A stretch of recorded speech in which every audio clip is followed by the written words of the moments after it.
Hey guys, welcome back to my channel Himanshu verse. आज के video में आपका स्वागत है। तो पिछले वीडियो में हम लोग बात कर चुके थे कि स्टोइसिज्म का फंडामेंटल और बेस क्या है, स्टोइसिज्म क्या होता है, स्टोइसिज्म का कोर रूल क्या होता है, स्टोइसिज्म में हम क्या क्या सीखते हैं।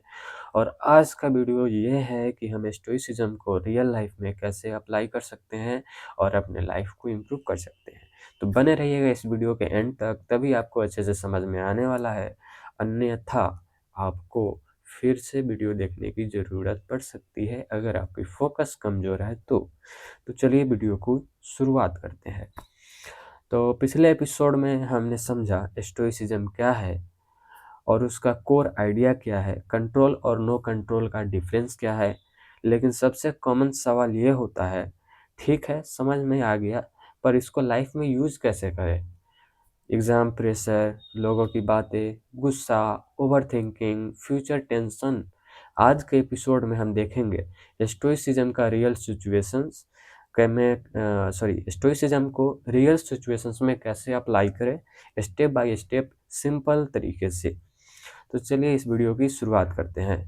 पार्ट 1, प्रॉब्लम सिचुएशन नहीं रिएक्शन होती है।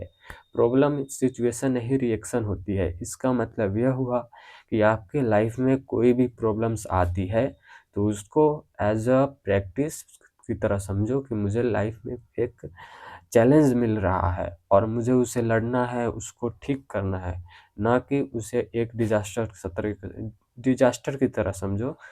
और अपने रिएक्शन देने से पहले उसमें पॉज लो और फिर रिएक्शन लो। सेम सिचुएशन में दो लोग अलग रिएक्ट करते हैं, एक शांत रहता है, दूसरा पूरा दिन खराब कर लेता है। डिफरेंस क्या है? सिचुएशन सेम है, रिएक्शन अलग है। स्टोइसिज्म यहीं से स्टार्ट होता है। मैं सिचुएशन को कंट्रोल नहीं कर सकता पर अपनी रिएक्शन को कर सकता हूँ। जब रिएक्शन कंट्रोल में आ जाती है, आधी प्रॉब्लम वैसे ही खत्म हो जाती है। तो इसीलिए अब अगले बार से इस वीडियो को देखने के बाद से आप अपने रिएक्शन पे ज़्यादा फोकस कीजिएगा। अब बात करते हैं पार्ट 2 में। मैंने कुछ ऐसे टूल्स निकाले हैं जो कि इस बुक से है, द डेली स्टोइक। आप इसको पूरा पढ़ेंगे तो आपको इसमें बहुत सारी चीज़ें अच्छे तरीके से समझ में आएंगी और ऐसे ऐसे चीज़ इसमें बताया गया है जिसे आप पढ़ के ऐसा समझोगे कि क्या ही पढ़ लिया मैंने, क्या चीज़ दिया गया है इसमें। और एक और बुक है मेडिटेशन, उसको भी आप पढ़ सकते हो। तो अब बात करते हैं stoic tool. First, pause rule. Stoic लोग इम्पल्सिव नहीं होते हैं, उनका सबसे सिंपल वेपन होता है पॉज। जब भी गुस्सा आए, एंजाइटी आए, तुरंत रिप्लाई देने का मन हो, बस 5 सेकंड का ब्रेक लो। ये 5 सेकंड रिएक्शन और रेस्पॉन्स के बीच स्पेस क्रिएट करता है।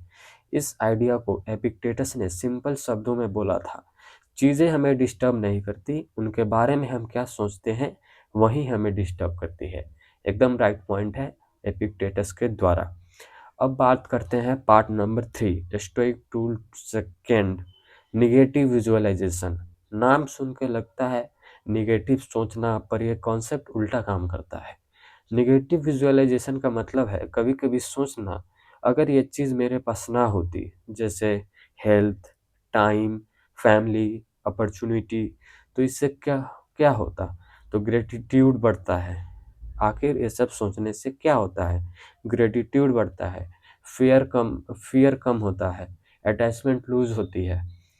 तुम चीज़ों को लाइटली लेना सीखते हो, पोसेसिवली नहीं। और एक और चीज़, इसका नोट्स चाहिए तो आपको मेरे टेलीग्राम के चैनल पे मिल जाएगा।